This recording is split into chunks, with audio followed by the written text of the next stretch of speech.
आप एक सैंपल है, आप अच्छी तरह से देख लें। एक सैंपल में बिल्कुल सूखी हुई हाथ दिखाई गई है, बिल्कुल हथेली सूखी हुई दिखाई गई, और एक में बहुत सारा स्वेटिंग है। अगर ऐसा है तो आप इस चीज़ में अनफिट हो जाएंगे। अच्छी तरह से देख। इसके बाद आता है घुटनों का टेस्ट। घुटना जैसे कि आपको बिल्कुल स्ट्रेट खड़ा कर दिया जाएगा, पैर के दोनों पंजे को बिल्कुल आपस में मिला दिया जाएगा और फिर आपके घुटने का एंगल देखा जाएगा। जैसे कि मैं आपको ये सैंपल दिखा रहा हूँ, आप इस सैंपल को अच्छी तरह से देख लीजिए। इस सैंपल में 3 इमेज दिखाया गया है। इसमें नॉर्मल इमेज का भी देख लीजिए डायरेक्शन कैसा है, और एबनॉर्मल इमेज का भी डायरेक्शन आप देख लीजिए कैसा है। अगर इसमें से जो नॉर्मल सैंपल है उसकी तरह आपका घुटना है तो आप फिट हैं। अगर एबनॉर्मल की तरह आपका घुटना एंगल बन रहा है तो इसका मतलब आप फौज के मेडिकल में आप अनफिट हैं। आप इस इमेज को अच्छी तरह से देख लें और डिसाइड कर लें कि हाँ, मेरा घुटने का एंगल किस प्रकार से बन रहा है। जय हिंद दोस्तों, आज के इस वीडियो में हम बात करेंगे मेडिकल जांच की। जैसे कि आपको फोर्स ज्वाइन करना है तो आपको पता है सबसे पहले आपको फिजिकल, रिटेन और ओवरऑल टेस्ट और medical test plus merit list, इन सब चीज़ों को गुजर के तभी आपका सिलेक्शन फोर्स में होता है। उसी का एक पार्ट होता है मेडिकल टेस्ट। तो आज हम बात करेंगे मेडिकल टेस्ट के बारे में। मेडिकल टेस्ट 2 कैटेगरी में होता है, एक एक्सटर्नल टेस्ट और एक होता है इंटरनल टेस्ट। तो आज इस टॉपिक पे हम बात करेंगे। वीडियो शुरू करने से पहले हम आपसे एक रिक्वेस्ट करेंगे, अगर आप हमारे इस चैनल पर नए हैं, अगर आपने हमारा चैनल सब्सक्राइब नहीं किया है तो आपसे आग्रह है हमारे चैनल को सब्सक्राइब कर दीजिए। वीडियो अच्छा लगे तो लाइक कर दीजिए, शेयर कर दीजिए, और अगर मेरे वीडियो से संबंधित या चैनल संबंधित कोई सुझाव है तो कमेंट बॉक्स में आके कमेंट करिए। हम कोशिश करेंगे उस कमेंट का जवाब देने के लिए। तो जो भी दोस्त हमारे फोर्स में इंटरेस्ट रखते हैं, जो फोर्स में आना चाहते हैं, देश की सेवा करना चाहते हैं, तो उनके अंदर बहुत सारी ऐसी जिज्ञासाएँ, कुछ जानने की इच्छाएँ उत्पन्न होती हैं। जैसे कि मेडिकल टेस्ट के बारे में, कि मेडिकल टेस्ट में पता नहीं क्या टेस्ट होता होगा, कैसे होता होगा। तो आज हम उसी टॉपिक पे बात करेंगे। तो मेडिकल टेस्ट जैसे कि 2 पार्ट में किया जाता है। एक तो बाहरी जो मेडिकल होता है जिसको एक्सटर्नल मेडिकल बोलते हैं, और एक हमारे शरीर के अंदर होने वाली एक्टिविटी जो कि बहुत ही मुख्य रूप से जिसका जांच करना अनिवार्य है, उसको बोलते हैं इंटरनल टेस्ट। तो आज हम इस दोनों टॉपिक पे बात करेंगे, एक्सटर्नल टेस्ट और इंटरनल टेस्ट के बारे में। एक्सटर्नल टेस्ट जैसे कि हम बाहर से देखकर ही पता लगा सकें, उसकी जांच करके ही पता लगा सकें।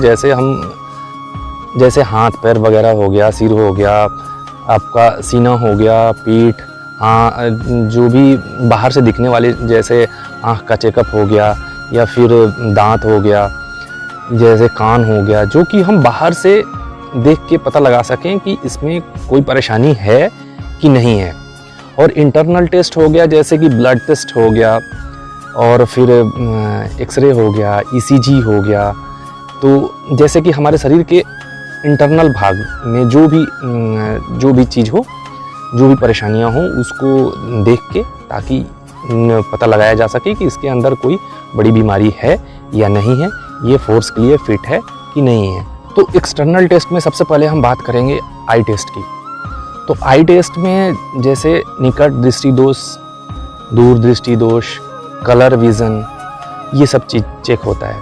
इसका कुछ सैंपल हम आपके स्क्रीन पे दिखाएंगे, जिससे आपको देखकर थोड़ा आइडिया लग जाएगा कि इसमें कैसे टेस्ट होता है। जैसे इस टेस्ट को देख लीजिए, जैसे ये इसमें कुछ अल्फ़ाबेट्स वगैरह अंकित किए गए हैं। इसमें क्या होता है कि आपके या तो लेफ़्ट या तो राइट किसी एक आँख को ढक दिया जाएगा और एक आँख से उस अल्फ़ाबेट्स को पढ़ाया जाएगा। जैसे कि आपको पता है कि दोनों आँख जो है 6x6 होना चाहिए, मतलब आप लेफ्ट आँख से जितना देख रहे हैं राइट आँख से भी उतना ही दिखना चाहिए। जैसे 6x6 आई होना चाहिए। पुनः एक बार फिर वो अल्फ़ाबेट्स का सैंपल हम आपको दिखाएंगे। आप अच्छी तरह से देख लें कि ये अल्फ़ाबेट्स होता कैसे है, आप इसको अच्छी तरह से देखें। ताकि आपके अंदर जो भी कंफ्यूजन हो वो दूर हो जाए। ये इस इमेज को देखिए, इस सैंपल को देखिए, इसमें जो भी अल्फ़ाबेट्स हैं, हर एक साइज़ के अल्फ़ाबेट्स हैं, आपको एक लिमिट डिस्टेंस से खड़ा कर दिया जाएगा और बारी बारी दोनों आँखों से पढ़ाया जाएगा। अगर इसमें आपकी कोई भी कमियां होंगी या जो भी कमियां होंगी उसके बाद फिर आपको मशीन से आई टेस्ट किया जाता है। हाँ, अगर आपने दोनों आँखों से सही पढ़ लिया तो फिर आपका कोई टेस्ट देने की ज़रूरत नहीं है। इसका मतलब आपका आई 6/6 है, फिर आप जो है इसमें फिट हैं। फिर आई टेस्ट में ही अगला नंबर आता है कलर विज़न का। कलर विज़न जो है आपको हम बता दें, कलर विज़न के प्रति काफ़ी कन्फ्यूज़न लोगों में होता है। कलर विज़न बता दें कि कलर विज़न माँ के पेट से ही हमें मिलता है और उसका कोई इलाज नहीं है। तो ऐसा नहीं है कि हम पैदा जब हुए थे तो हमें कलर विज़न नहीं था, हमें कलर विज़न पैदा होने के बाद हुआ है। तो ये कन्फ्यूज़न आप अपने मन से निकाल दें। कलर विज़न जो है, हम पैदा ही होते हैं तब से कलर विज़न हम लेके ही पैदा होते हैं और कलर विज़न का कोई इलाज नहीं है। इसलिए अगला सैंपल आप कलर विज़न का है, आप इसे अच्छी तरह से देख लें। इसमें इसका 2 प्रकार होता है। एक सैंपल ये देखिए जिसमें कुछ वर्ड्स हैं, अंक हैं जिसे आप पढ़ना होता है। इस अंक अच्छी तरह से देख लें आप इसको, ताकि आपको कोई कन्फ्यूजन ना रहे। तो कलर विज़न का ये सैंपल आपने देख लिया अंकों वाला। अब अगला जो सैंपल है वो है कलर विज़न ट्रैक। इसमें एक लाइनिंग बनी हुई है, आपको उस लाइनिंग से जो मार्क्स बने हुए हैं उस मार्क्स से आपको उंगली से इंडिकेट करते हुए दिखाना होता है कि ये मार्क्स किस साइड से हैं और कौन कौन से डायरेक्शन से किस प्रकार से जा रहे हैं। आप इस सैंपल को अच्छी तरह से देख लें, आप इस मार्क्स को भी देख लें अच्छी तरह से। अगर आपको बिल्कुल सही तरह से वो लाइनिंग, वो मार्क दिख रहा है तो इसका मतलब आपका जो है कलर विज़न नहीं है। अगर आपको किसी प्रकार का डाउट होता है तो आपको मार्केट में कलर विज़न के बुक्स जो हैं अवेलेबल हैं, आप एक ले लें और प्रैक्टिस करें ताकि आपको किसी प्रकार का कन्फ्यूज़न ना रहे। फिर भी आप इस सैंपल को अच्छी तरह से देख लें, डाउट जो भी हो। तो अभी आपने जितना देखा ये था हमारे आँखों का मुख्य रूप से टेस्ट, जिसको जनरली किया जाता है। और इसके बाद आता है कान का टेस्ट। कान के टेस्ट में आप देखिए जो ऊपर का भाग है इसको बोलते हैं ईयर पिन्ना। उसके बाद इसमें जो ऐसे आपको होल जैसा दिख रहा है इसको बोलते हैं ईयर कैनाल, इसका भी टेस्ट होता है। और उसके अंदर आता है ईयर ड्रम। ईयर ड्रम जो हमें सुनाई देता है, जो हमें सुनने में मदद करता है, हेयरिंग में जो मदद करता है, वो हमारा ईयर ड्रम होता है। नेचुरल कभी कभी किसी के साथ ऐसा होता है जिसका ईयर ड्रम जो है बोलते हैं ईयर ड्रम क्रैश हो जाता है, डैमेज हो जाता है। तो क्या है उस बंदे को सुनाई नहीं देता, अच्छी तरह से सुनाई नहीं देता। तो जो टेस्ट होते हैं वो ईयर ड्रम तक ही होते हैं, उसके अंदर हमें जाने की ज़रूरत नहीं है। आप लोगों ने भी कान के बारे में पढ़ा होगा, ear pinna, ear canal, ear drum, cochlea, ossicles, ये सब आपने पढ़ा होगा। तो हमें कॉकलिया और ऑसिकल्स से इस टेस्ट में कोई लेना देना नहीं है, इतना इंटरनली कोई नहीं जाता है। बस उस बंदे को सुनाई अच्छी तरह से देना चाहिए। आपको पता है कॉकलिया है ईयर ड्रम के बाद, जो कि शंख के आकार का है। उसके बाद आता है ऑसिकल्स जिसमें 3 हड्डियां होती हैं, स्टेपस, इनकस और मेलस। आपको पता है शरीर की सबसे छोटी हड्डी कान के अंदर ही पाई जाती है, वो स्टेपस होती है, आपने पढ़ा ही ज़रूरी होगा। तो उन सब बातों से हमें मतलब नहीं है, हमें मेडिकल टेस्ट से मतलब है। तो हमें जो बहुत सारे लड़के क्या करते हैं, मेडिकल टेस्ट में जाने से पहले अपने कान का जो है वैक्स निकलवाते हैं, तो वो इतना ज़रूरी नहीं है। हमारे कान के अंदर वैक्स बनाने वाली एक ग्रंथि होती है जो कि कंटिन्यू वैक्स को एक सीमित मात्रा में बनाती है।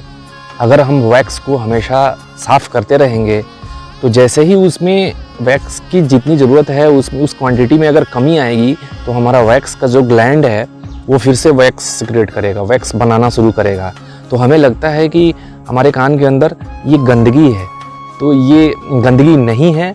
अपने मन से ये डाउट निकाल दें, वो गंदगी नहीं है, वो वैक्स है जो कि हमारे बाहर से जो भी धूल कण या जो भी गंदी चीज़ें हैं जो हमारे कान के अंदर इंटर करती हैं, वो वैक्स क्या करता है, वो अपने जो वो मोम है वो उसको अपने तरफ पकड़ लेता है और उसको कान के अंदर जाने नहीं देता है। इसलिए आप इस कन्फ्यूज़न में ना रहें कि हमारे कान से जो भी ये वैक्स निकल रहे हैं वो गंदगी है, तो ये कन्फ्यूज़न को दूर कर लें। कान का टेस्ट होने के बाद उसके बाद आता है दांतों का टेस्ट। तो बहुत सारे लड़के क्या करते हैं, मेडिकल में जाने से पहले दांतों को डेंटिस्ट के पास जाके बिल्कुल साफ़ करवाते हैं, रगड़वाते हैं। तो इसकी भी कोई ज़रूरत नहीं है, क्योंकि वहाँ आपको सफाई नहीं देखी जाती, वहाँ आपको दांतों की क्वांटिटी देखी जाती है। जितना आपका दांत होना चाहिए उतना दांत है कि नहीं है। अगर दांत हैं तो उसमें कीड़े तो नहीं लगे हुए हैं, आपने दांत नकली तो नहीं लगवा रखे हैं, आर्टिफिशियल दांत तो नहीं लगवा रखे हैं। इसलिए दांतों में भी आप कन्फ्यूज़न ना रखें। आपके पास जो भी दांत है वो ऐसे ही रहने दीजिए। हाँ, बहुत ज़्यादा अगर आप गुटखा, तंबाकू, पान वगैरह खा के बिल्कुल काला कर रखे हैं तो उसके लिए थोड़ा ज़रूरी है, आप थोड़ा सा सफाई करवा सकते हैं। बशर्ते जिसका साफ़ है उसको ज़्यादा साफ़ करवाने की ज़रूरत नहीं है, वहाँ सफाई नहीं देखी जाती है, वहाँ बस दांतों की क्वांटिटी देखी जाती है, दांत ओरिजिनल। इसके बाद आता है हाथों का टेस्ट। हाथ में क्या होता है, सबसे पहले आपके दोनों हाथों को आगे सामने की तरफ करके उसका एंगल देखा जाता है। मतलब आपके जो कंधे से लेके उंगली तक आपका जो हाथों का डायरेक्शन है वो सही है कि गलत है, या फिर आपका ऐसा तो नहीं कि पहले से ही कोई हाथ में फ्रैक्चर हो रखा है या डिसलोकेट हो रखा है, आपके जॉइंट से लोकेशन से इधर उधर हो रखा है जिसकी वजह से फिर हाथ टेढ़ा मेढ़ा हो रखा है। ये सब जैसे कि एक सैंपल है, मैं आपको स्क्रीन पे ये दिखा रहा हूँ, आप अच्छी तरह से देख लें। इसमें जो नॉर्मल लिखा हुआ है वो नॉर्मल डायरेक्शन है, अगर जिसमें एबनॉर्मलिटी है वो उस डायरेक्शन को देख लीजिए। इसमें 3 सैंपल हैं, इस सैंपल में नॉर्मल वाला कैसा है, एबनॉर्मल वाला कैसा है, आप अच्छी तरह से देख लें ताकि आपको डाउट ना रहे इसमें क्या चेक करते हैं। देखिए, फिर उसके बाद आता है आपके हाथों का कंपन का टेस्ट। आपके दोनों हथेलियों को आगे की तरफ कर दिया जाता है और कुछ सीमित समय के लिए बिल्कुल शांत रखने के लिए बताया जाता है। और उसमें अगर हाथों में कंपन हो रहा है और उस कंपन का रफ्तार क्या है, अगर बिल्कुल माइनर सा कंपन है तो कोई फर्क नहीं पड़ता, अगर कंपन बहुत ज़्यादा है तो फिर आप इस चीज़ में अनफिट हैं। उसके बाद कंपन के बाद आता है स्वेटिंग। बहुत आदमी का क्या होता है, हथेली से पसीने निकलते हैं, बहुत सारा स्वेटिंग होता है। अगर आपका हाथ बिल्कुल ड्राई रहता है फिर तो आप फिट हैं, अगर स्वेटिंग बहुत ज़्यादा हो रहा है तो आप इस चीज़ में भी अनफिट हैं। तो ये सब चीज़ आप, एक सैंपल है, आप अच्छी तरह से देख लें। एक सैंपल में बिल्कुल सूखी हुई हाथ दिखाई गई है, बिल्कुल हथेली सूखी हुई दिखाई गई, और एक में बहुत सारा स्वेटिंग है। अगर ऐसा है तो आप इस चीज़ में अनफिट हो जाएंगे, अच्छी तरह से देख। इसके बाद आता है घुटनों का टेस्ट। घुटना जैसे कि आपको बिल्कुल स्ट्रेट खड़ा कर दिया जाएगा, पैर के दोनों पंजे को बिल्कुल आपस में मिला दिया जाएगा और फिर आपके घुटने का एंगल देखा जाएगा। जैसे कि मैं आपको ये सैंपल दिखा रहा हूँ, आप इस सैंपल को अच्छी तरह से देख लीजिए। इस सैंपल में 3 इमेज दिखाया गया है। इसमें नॉर्मल इमेज का भी देख लीजिए डायरेक्शन कैसा है, और एबनॉर्मल इमेज का भी डायरेक्शन आप देख लीजिए कैसा है। अगर इसमें से जो नॉर्मल सैंपल है उसकी तरह आपका घुटना है तो आप फिट हैं, अगर एबनॉर्मल की तरह आपका घुटना एंगल बन रहा है तो इसका मतलब आप फौज के मेडिकल में आप अनफिट हैं। आप इस इमेज को अच्छी तरह से देख लें और डिसाइड कर लें कि हाँ, मेरा घुटने का एंगल किस प्रकार से बन रहा है। अच्छी तरह से देख लें आप। घुटना होने के बाद उसके बाद टेस्ट होता है हमारे तलवों का, जिसमें हम ये फ्लैट फुट चेक करते हैं। आपके तलवों का एक एंगल देखा जाता है कि आपके तलवे का एंगल किस प्रकार से है। इसका सैंपल हम आपको स्क्रीन पे दिखा रहे हैं। इसमें जो नॉर्मल वाला सैंपल है आप उसको भी देख लें और जो एबनॉर्मल वाला है उसको भी देख लें। इसमें आपको 3 इमेज दिखाई दे रहा है। तीनों इमेज में देख लें कि आपका जो नॉर्मल वाला इमेज है वैसा आपका तलवा का एंगल होना चाहिए। और बाकी अगर आपका नॉर्मल से जो 2 इमेज बन रहा है अगर उसकी तरह है बिल्कुल फ्लैट या फिर ज़्यादा ही एंगल, तो वो भी आप अनफिट हैं। अगर आपका बिल्कुल नॉर्मल इमेज की तरह इमेज बन रहा है तो इसका मतलब आप फिट हैं। अच्छी तरह से आप इस इमेज को देख लें ताकि आपके मन में डाउट ना हो। फिर उसके बाद आता है स्क्रॉटम टेस्ट, जिसे हम हाइड्रोसिल का टेस्ट भी बोलते हैं। तो उसमें जो है आपका हाइड्रोसिल का टेस्ट किया जाता है और जो भी हमारे चिकित्सा अधिकारी हैं आपके टेस्टिस की अच्छी तरह से जांच करते हैं। अगर आपका टेस्टिस दोनों रियल साइज में है तो आप फिट हैं, वरना फिर आपको रेफ़र किया जाता है। और उसके बाद आता है हमारा पाइल्स चेक, जो हमें हमारे पाइल्स जिसको बवासीर बोलते हैं वो भी हमारा एक्सटर्नल टेस्ट में आता है, जो कि हम बाहर से ही पता लगा सकते हैं कि किसी भी बंदे को पाइल्स है कि नहीं है। फिर ये दोनों टेस्ट होते हैं, स्क्रॉटम टेस्ट और पाइल्स टेस्ट। दोनों पाइल्स जिसको अगर होगा तो वो भी फौज के लिए अनफिट है, इसलिए आप अपना पहले से भी चेकअप करवा सकते हैं कि आपको पाइल्स है या नहीं है, आपको खुद पता होगा। तो एक्सटर्नल टेस्ट में मुख्य रूप से इतना टेस्ट होता है। अब हम बात करते हैं इंटरनल टेस्ट का। तो इंटरनल टेस्ट में क्या आता है, जैसे ब्लड टेस्ट हो गया, हमारा ब्लड प्रेशर चेक होता है, बीपी, और उसके बाद ईसीजी, एक्सरे। तो हम सबसे पहले बात करेंगे ब्लड टेस्ट का। तो ब्लड टेस्ट में हमें खाली पेट ब्लड सैंपल देना होता है। ब्लड सैंपल हम देते हैं जिसमें हमारा हीमोग्लोबिन चेक होता है, उसके बाद हमारा liver function test, kidney function test, फिर HIV टेस्ट, और बोर्ड अगर ऐसा डिसाइड करता है तो हेपेटाइटिस टेस्ट भी होता है। तो ये हमारा ब्लड टेस्ट है। फिर उसके बाद यूरिन टेस्ट होता है, ये सब हमें खाली पेट देना होता है। और उसके बाद होता है हमारा ECG टेस्ट। ECG टेस्ट हमारे हार्ट की एक्टिविटी को देखा जाता है कि हमारा हार्ट जो है सही वर्क कर रहा है या नहीं, उसमें कोई परेशानी तो नहीं। ECG टेस्ट के बाद आता है नंबर एक्सरे का। जो भी बंदा मेडिकल में जाता है उसका एक्सरे कराया जाता है। एक्सरे इसलिए कराया जाता है ताकि उसको ट्यूबरोक्लोसिस तो नहीं है, जिसे बहुत सारे लड़कों को निमोनिया होता है, मेडिकल के भाषा में प्लूरल इफ्यूजन जिसको बोलते हैं। तो ऐसा कुछ तो नहीं है, उसको निमोनिया तो नहीं है, या फिर वही निमोनिया उसको आगे चल के कहीं ट्यूबरोक्लोसिस वगैरह तो नहीं हो गया है। इसलिए क्या है, उसको चेस्ट एक्सरे कराया जाता है।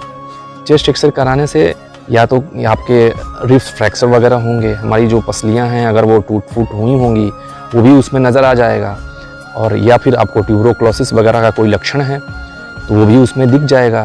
तो इन सब चीज़ों को जांचने के लिए ही मेडिकल में जाने से चेस्ट एक्सरे कराया जाता है। तो आप इस चीज़ का ध्यान रखें। फोर्स ज्वाइन करने के लिए, आपको मेडिकल फिट होने के लिए ये सब कुछ जांचें हैं, कुछ एग्जामिनेशन है जिसमें आपको फिट होना होगा, तभी आप फोर्स को ज्वाइन कर सकते हैं। अगर इन सब बताए बातों में अगर किसी प्रकार का कोई भी आपका अगर परेशानी है तो आप घबराएं नहीं, आप उस परेशानी को दूर करने की कोशिश करें। आप अच्छे से चिकित्सा अधिकारी से मिलें, उसका सही तरीके से इलाज करवाएं ताकि आपको मेडिकल टेस्ट देने में कोई अनफिट होने का डर ना हो। आज के वीडियो में बस इतना ही। आपको ये वीडियो कैसा लगा हमें कमेंट में लिख के ज़रूर बताएं। अगर वीडियो अच्छा लगे तो लाइक कर दें, शेयर कर दें। आपसे हम दोबारा एक बार फिर आग्रह करते हैं कि अगर आपने हमारा चैनल सब्सक्राइब नहीं किया है तो कृपया करके हमारे चैनल को सब्सक्राइब करके अपना प्यार, थोड़ा सा हिस्सा, अपने प्यार का थोड़ा सा हिस्सा हमें भी ज़रूर प्रदान करें। हम कोशिश करते रहेंगे ऐसी जो भी वीडियो हो आपको बनाने के लिए, ताकि आपके मन में जो भी कुछ दुविधाएं हैं, कुछ डाउट्स हैं, वो क्लियर हो सके। तो बस इन सब बातों से ही आज का ये वीडियो ख़त्म करते हैं। जय हिंद, जय भारत।